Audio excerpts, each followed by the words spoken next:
We're now joined by Bracha Barad here in studio. She's the executive director of Kulan, an organization promoting feminist discourse and action in Israel. Thank you very much for being with us today. Good evening. Are you surprised? Well, I don't recall exactly, but I do think his name came up a few times in subjects that are similar. I'm not surprised. I'm disappointed because this is, part of the left-wing government, and I expect his party, especially when the head of his party is speaking a lot and taking point on violence against women, and then he goes and says this.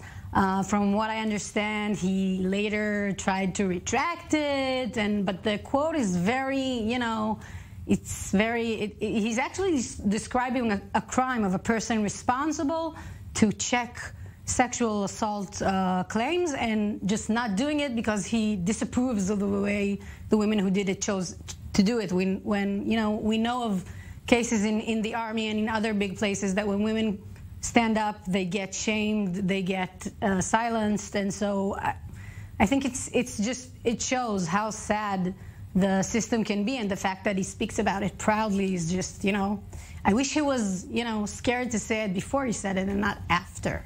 Shredding papers, he said. He said that he got claims and there was a culture of anonymous letters, and then he would disregard them, and now he's, So I do want to ask you about the anonymity, and it seems to be an issue that is being contended by some. How difficult is it for women to actually file a complaint by name rather than sending an anonymous letter? Because perhaps some men think it's just very simple.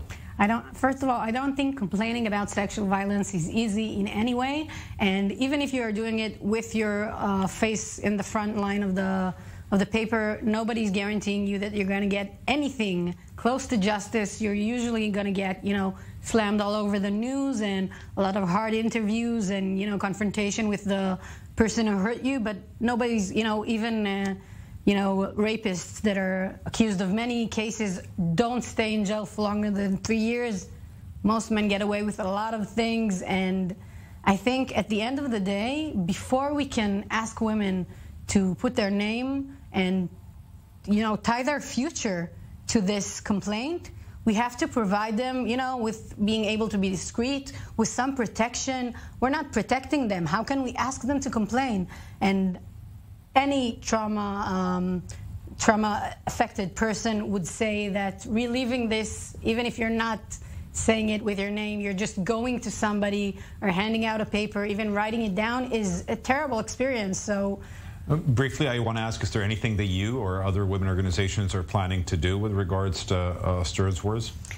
I've been asked. I'm not very hopeful in this type of people. I think politicians usually, they come and go. We are trying to get the public to understand what the problem is, and I think when the public discourse is pushing in the right way, people will stop saying these things, and hopefully they'll stop doing them.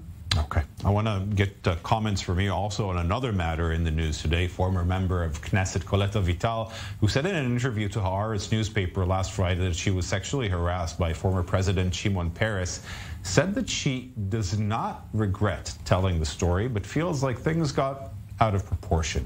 Vital said that she felt it was important to speak up because this is what a woman had to go through if she wanted to build her career back in the day. This is what the norm was, she said. It wasn't just Peres, there were others. Vital also said that there was always a rumor about an affair that she supposedly had with Peres, which is untrue, and hence she wanted to make sure the truth is told. How do you feel about stories coming out after a person has already passed away? Is there room for that as well?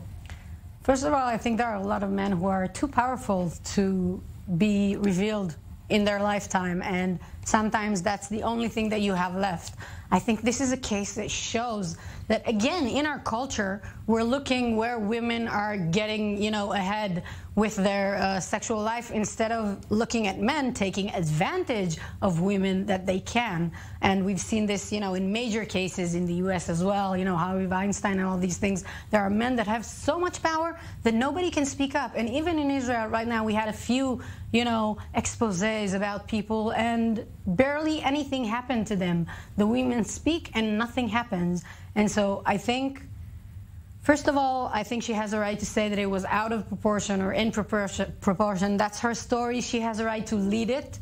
But I think it was very important that when people are reminiscing about Shimon Peres, this story will also be told, because it is a story of an era, and the only reason that this era is changing is that women are speaking up and fighting and standing up for one another, anonymous or not anonymous, and this is not happening thanks to the system taking care of things. This is happening because we are not willing to give up.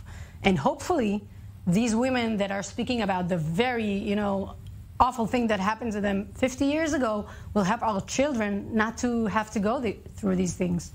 Really briefly, is there a message that you would like to send to women and girls who are following these stories, especially after a minister spoke the way he did today?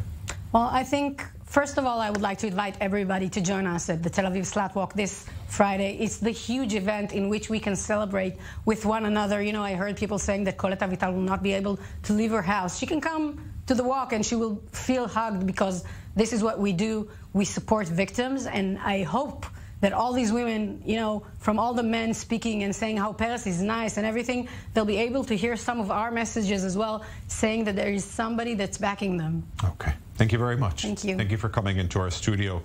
Bracha Barad, Executive Director for Kulan.